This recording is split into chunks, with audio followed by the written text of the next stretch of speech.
Salamat po tayo sa Panginoon sa pribilehiyo muli ang makapagsalita tungkol po sa Panginoon. So, ngayon pong umaga tayo ay nasa bandang huli na po ng ating serye ng unang buwan. So, chapter 5. Nakita ko po ang picture na ito. Sabi rito ay, can you answer life's most important question? If you die today, are you 100% sure that you will go to heaven? Ang ating po mensahe ngayong umaga ay para suriin ang ating mga sarili at hindi yung para suriin ang ating katabi, ang ibang tao, maaaring ang ating mahal sa buhay. Ngayon pong umaga gusto ko po mag-focus tayo sa ating mga sarili. Ang pagiging Kristiyano po ay hindi dahil ikaw ay matagal ng nag-church o sumisimba. So ito pinapakagandang tanong sa atin ngayong umaga. Or ito ho ang ating kalagayan. Lost? Saved? Parang miney mo? Step? No. Step? No. Hindi ho pwedeng ganon ang ating pagiging Kristiyano. So napakahalaga pong tanong. Alam kong pamilyar po kayo sa picture na ito. Ito po ay Golden Gate Bridge sa San Francisco. At sabi po nung mga gumawa nito, ayon po sa pag-aaral, yung kung ginagawa yung phase 1 ng Golden Gate Bridge, sabi ron had no safety devices and 23 fell to their deaths. So dahil po walang safety devices yung paggagawa po nito, 23 person po ang nahulog at namatay. Then for the last part of the project, a 100,000 large net was installed. Yung halaga po na $100,000 na net, inilagay po doon. At least 10 men fell onto it. All were saved. There was also 25% more work accomplished when the men were assured of their safety.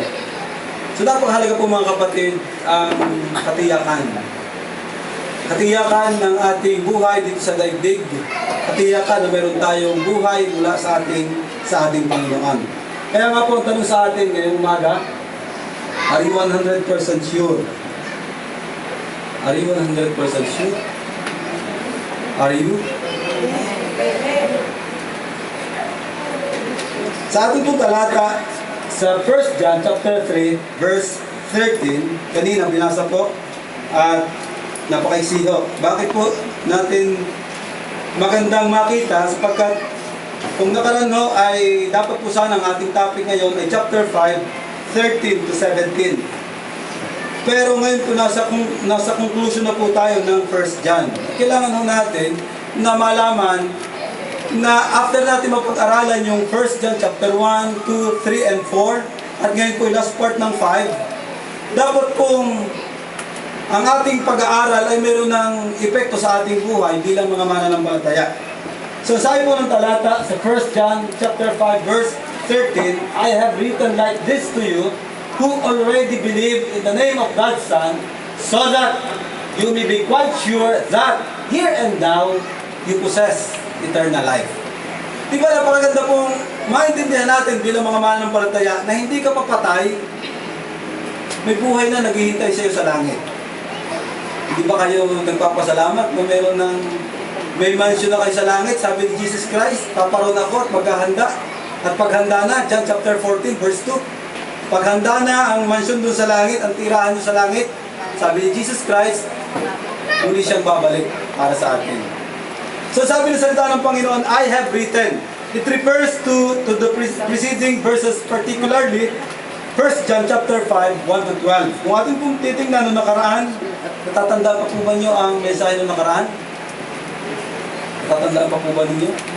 Yung faith in the Son of God. Napakahalaga po sapagkat yung ating pong faith sa Panginoon ay nagpapakita po ng ating behavior, ng ating conduct, o ng ating conduct bilang mga mananampalataya. At yun din ating pananampalataya sa Panginoon na na-establish ng ating security sa harap ng ating Diyos. Assurance of salvation is to be sure that you are saved, and then when you die, you would go immediately to be with the Lord in heaven forever. We can be assured of our salvation even though we are here on earth. Pwede po natin malaman na kayo at ako ay talagang sa langit pupunta. Kung kayo po ay aking patatasin ng kamay ngayong umaga, sino po ang sure na talagang sa langit pupunta? Amen. Yung kung nag-aalinlangan, o kayo tumasa kamay. Yung hindi alam kung saan pupunta. Maganda po malaman natin ngayong umaga. Mga kapatid, bakit po? Kung ating titingnan, habang buhay pa tayo, pwede natin malaman ang ating pupuntahan. Luke chapter 23, 39 to 43, ang sabi ng salita ng Panginoon, tinuya siya ng isa sa mga salaring nakabitin. Ito po yung pagkakataon na si Jesus Christ ay nakapako sa krus kasama ng dalawa. At sabi doon, hindi ba ikaw ang Mesiyas? Sabi ng isa, iligtas mo ang iyong sarili, pati na kami. Ngunit, pinagsabihin siya ng kanyang kasama, yung nasa kabila, hindi ka ba natatakot sa Diyos? Ikaw may pinarurusahan tulad niya. Matuwid lamang na tayo parusahan ng ganito dahil sa ating mga ginawa. Ngunit, ang taong ito'y walang ginawang masama. At sinabi niya, Jesus, alalahanin mo ako kapag naghahari ka na. So merong conversation na ang Panginoong Isus ay nakapako kasama ng dalawa. Sabi ng isa, kung ikaw talaga ang Diyos, iligtas mo ang iyong sarili, pati na kami. Pero nirebuke siya ng isa at sabi ay, mahiyaya ka sa sarili mo, nararapat lamang na tayo parusahan dahil tayo makasalanan, pero ang taong ito'y walang ginawang kasalanan. At sabi niya, Jesus, alalahanin mo ako kapag naghahari ka na. Then sabi ni Jesus Christ, sumagot si Jesus, sinasabi ko sa iyo, ngayon din, isasama kita sa paraiso. Buhay pa ang taong ito, pero alam na niya kung saan siya pupunta. Tama? At kayo po at ako, bilang mga Kristiyano, ay pwede ho nating malaman. Actually, kung ikaw ay totoong Kristiyano, alam mo na kung saan ka pupunta. Pero kung wala ka pa ang tunay na katiyakan ng iyong kaligtasan, ngayong oras na ito, pwede mo malaman kung saan pupunta kapag nilisan mo ang daigdig na ito.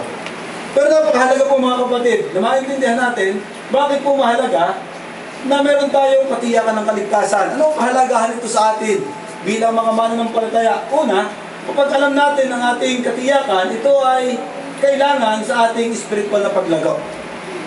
Mga kapatid, ang isang mananampalataya kung bakit hindi lumago ay dahil maaaring wala siyang katiyakan, and definitely wala siyang katiyakan ng kaligtasan. Tingnan mo nga sarili mo, ikaw ba'y lumalago? Tayo ba'y lumalago? Baka po talagang hindi pa tayo Kristiyano. Pangalawa, napakahalaga po nito, ito'y kailangan para sa ating epektibong paglilingkod. Kung ikaw ay tunay at naranasan mo ang pagliligtas ng Diyos sa iyong buhay, hindi ka magpapakatamad, kundi maglilingkod ka na may katapatan sa Panginoon. Bakit? Dahil alam mo na ikaw ay niligtas ng Panginoon. At dahil alam mo na mayroon kang buhay doon sa langit na naghihintay para sa iyo. Ikaw ba'y tinatamad maglingkod sa Panginoon? O baka naman talagang hindi ka pa Kristiyano? Pangatlo, napakahalaga rin po na ito ay kailangan sa pag-ibakang espiritual. Ang sabi ng Ephesians chapter 6, 10 hanggang sa mga sumunod na mga talata, na ang ating kalaban ay hindi ho tao, hindi nakikita, kundi yung espiritual na namamayani sa daigdig na ito.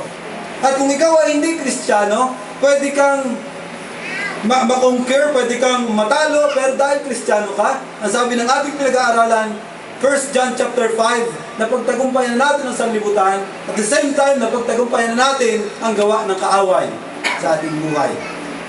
Mga kapatid, kung hindi tayo nagtatagumpay bilang mga mananampalataya, let me quote yung sinabi ni Pastor, sabi nga niya noong nakaraan, sabi ni Pastor Ray, na bakit ako'y ganito? Siguro hindi pa ako talagang Kristiyano. Lord, kailangan kita sa aking buhay. Pumasok ka sa aking buhay. Napakahalaga po nun mga kapatid. So, ito po ang dahilan bakit kailangan natin ang katiyakan ng kaligtasan. Kung wala tayong katiyakan ng kaligtasan, wala po tayong pinagkaiba sa ibang nagsasabing ligtas sila, pero ang totoo, hindi naman. Mahirap po nagliligtas-ligtasan. Pero sa totoo lang, hindi ka pala talagang ligtas. Ang sabi nga, a person who has no assurance is much better position than a person with false assurance. Bakit po?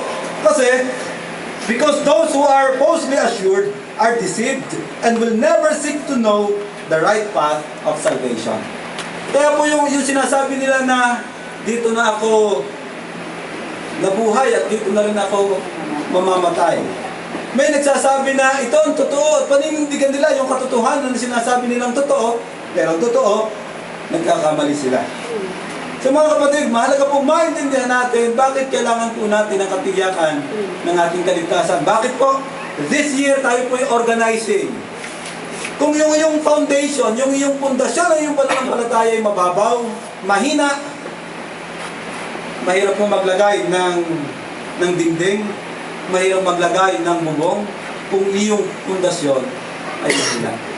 Bilang mga mananampalataya. Napakalaga po ng pundasyon natin sa harap ng Diyos.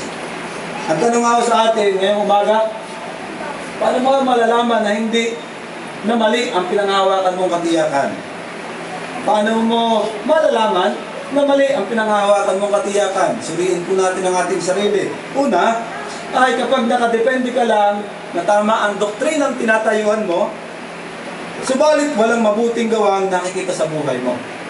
Yung bang sinasabi mo, kilala mo ang Diyos, alam mo ang totoo, nagsisimba ka linggo-linggo, araw-araw ginagawa mo ang sinasabi ng Diyos, tama ang doktrina mo, pero wala namang epekto sa buhay mo. Kagalit mo naman yung iyong mga kapitbahay. Walang taong natutuwa sa iyo. Maaring questionable yung ating pong pananampalataya. Tingnan mo natin ang ating sarili. Masabi po ng Titus chapter 1 verse 16, they claim to know God, but by their actions, they deny Him. So hindi po nagtatama yung kanilang sinasabing kilala nila ang Diyos at yung pong kanilang ipinakikita. So dapat po kung talagang Kristiyano ka, yung iyong pananaw patungkol kay Kristo ay umaayon sa sinasabi ng iyong puso, ng iyong ugalaw, ng iyong katawan. Ang sabi doon, they are detestable, disobedient, and unfit for doing anything good. Nakadepende ka lang, tama ang doktrina ang tinatayuan mo, subalit walang mabuting nakikita sa buhay mo. Pangalawa na test. Nakadepende ka lang sa desisyong ginawa mo noon. Nakadepende ka lang sa ginawa mo o desisyong ginawa mo noon. Dati ay namulat tayo na kapag nag-pray ka ng sinner's prayer, ikaw ay ligtas na. Pero hindi po yun ang sukatan ng pagiging mananampalataya. Marami yung nag-pray ng sinner's prayer, pero nasa ng kanilang, o nasa ng buhay nila. Still, naroon sila sa kasalanan, namumuhay sa kasalanan. And in fact, maraming mga mananampalatayang sasabing Kristiyano na bautismuhan, pero nasan sila ngayon? Balik sa dating buhay. Hindi po ito assurance ng isang tao ay Kristiyano. Kung nakadepende ka lang sa desisyon mo ginawa noon. Pangatlo, kapag kumpiyansa ka sa sariling mabuting gawa o mabubuting gawa at minamalit ang iba. So nagiging false assurance kapag ka po nakadepende ka lang o kumpiyansa ka lang sa sariling mabubuting gawa at minamalit ang iba. Napakaganda po ng istorya ng Luke chapter 18, 10 to 14, na kung saan ay meron pong dalawang nakatayo dun sa harapan. May isa ay publikano at ang isa ay Paraseyo, na yung sabi ng Paraseyo ay, Panginoon, ako'y sumusunod sa inyong kautusan. Ako'y nagtatights. Araw-araw talaga namang ako'y nakikipag-naig sa inyo. Ginagawa ko mga bagay na ito. Nakibigwa ko tulad, no? Pero yung isa, sabi ng salita ng Panginoon, ni halos hindi makatingin sa langit, dinadagupan ng sarili at tinitingnan ang sarili bilang isang makasalanan. Pero alam niyo mga kapatid, yun ang pinapuran ng ating Diyos. Mahirap po yung sinasabi natin, gumagawa tayo ng tama, at the same time, ikinukumpara natin yung ating sarili sa iba. Hindi naman ako katulad ng pamilyang iyon. Hindi naman kami katulad ng taong iyon. Ay talaga naman yun ay ganito. At napakaraming sinasabi. Pang-apat, maaring nakadepende ka lang sa kahindik-hindik na pagpapahayag sa iyo. Yung bang, minsan, di ba, itong iniisip natin na tayo ay pinagpahayagan, tayo ay natumba ng isay, at tayo pinawisan ng talagang gagamunggo, na tayo ipag-pray, natumba, nagtihaya, at kung ano nangyari sa atin, gumulong, gumapang, umakyat, at sasabihin natin, wow, talagang nangusap ang Panginoon sa akin.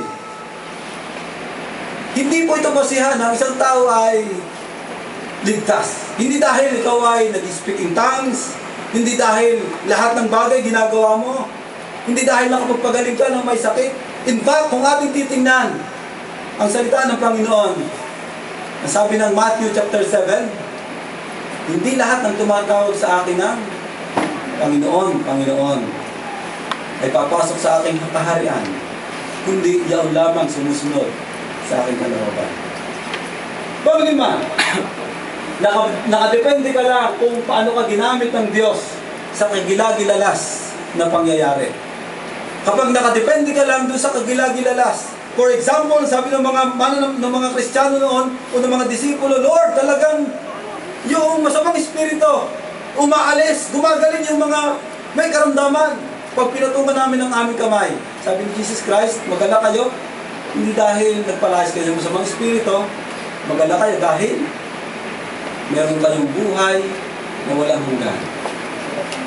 Nakasulat ang inyong pangalan sa aklat ng buhay. Mga kapatid, hindi po dahil ikaw ay ginamit ng Diyos sa kagilagilalas na pangyayari, tiyak ka na ng iyong kaligtasan.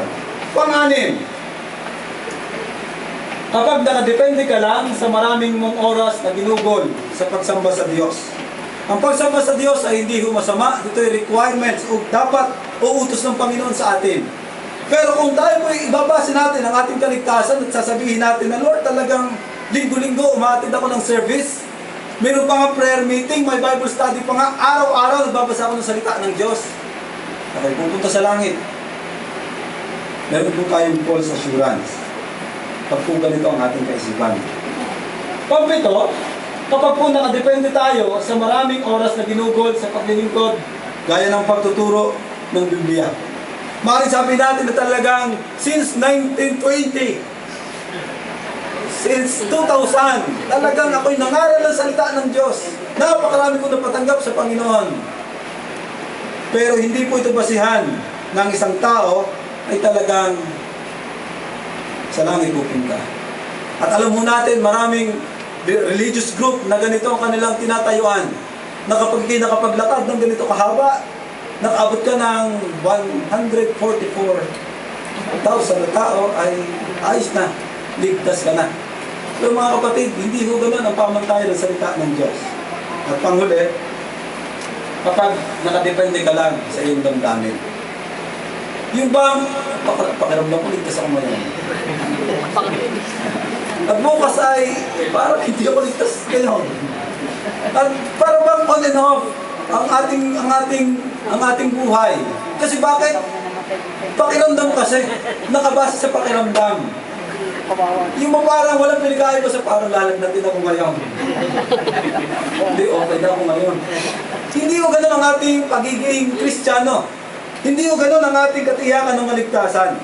Kinuto ko yung kay Jonathan Edwards. Sabi niya, sa kanyang book, it is no proof that a person is saved just because he feels sure that he is. Yung bang na-feel ko, ligtas ako. Hindi ko dapat ganun. Sabi niya, a person may have the greatest and liveliest assurance of salvation and yet still be unsaved. He may seem to be very close to God, malapit na malapit sa Diyos, and use very bold and affectionate language in his prayers. Talagang nagpe-pray and calling God my Father, my dear Redeemer, my sweet Savior, my beloved, and so on. Ang sabi niya, he may say, I know that I will go to heaven just as surely as I were already there. He may be so sure of himself that he no longer sees any reason to test the reality of his faith. He may despise anyone who suggests that he might not be saved. However, none of this proves that he is a true Christian. Grabe yung sinabi ni Jonathan Edwards. Most of the best preacher. Kung atin nung titingnan, hindi ho basihan dahil hindi tumatawag sa kanya ng ama, tatay, papa, daddy. Kaya po sabi ng salita ng Panginoon, examine yourself. Examine yourself. 2 Corinthians chapter 13, 5-6, sabi ng salita ng Panginoon, examine yourselves to see whether you are in the faith. Test yourselves. Do you not realize that Christ Jesus is in you, unless of course, you fail the test? Ang sabi ng salita ng Panginoon, meron pong dalawang napakahalagang binanggit ditong salita. Yung salitang examine and the word test. Na kuminsan lagi tayo sinasabi natin iisa ito. Bakit? Halimbawa sa school, tinanong natin, may exam kayo? Oo, may test kami. May test kayo? Oo, may exam kami. Pero dito po sa talatang ito na ating binasa, meron pong dalawang napakahalagang salita rito. Sa Greek word, yung pong tinatawag na pairizepes, the word examine. And the word test is dokimasete. So napakaiba po ng pagkakaiba nila. Bakit? No, napakalayo ng pagkakaiba sapagkat yung examine means to look closely. To examine the authenticity. So that's the meaning of examine here. To look closely and to examine the authenticity.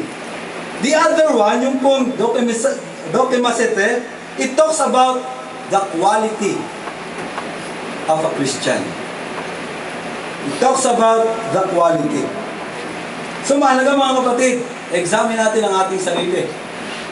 Tayo ba'y talagang nasa Panginoon? O hindi? Yung ba'y nasolusyon na po natin sa ating buhay? Nasolusyon na po natin? Tingnan ho natin. There are 3 evidences how we can be assured of our salvation. There are 3 evidences. First, His work for us makes us sure. His work for us makes us sure. Mga kapatid, our salvation depends entirely upon what God has done for us.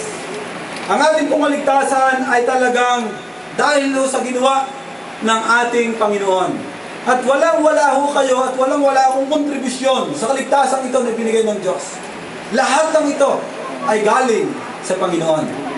Mga kapatid, God the Father shows His love towards us when He sent His Son. Alam mo natin ang sinasabi ng salita ng Panginoon, John chapter 3 verse 16, for God so loved the world that He gave His only Son, that whoever believes in Him shall not perish but have eternal life. Ang pagmamahal po ng ating Diyos Ama, ang dahilan bakit po kayo at ako ay mayroong kaligtasan. Ephesians chapter 2, 4-5, napakaganda ho ng talata.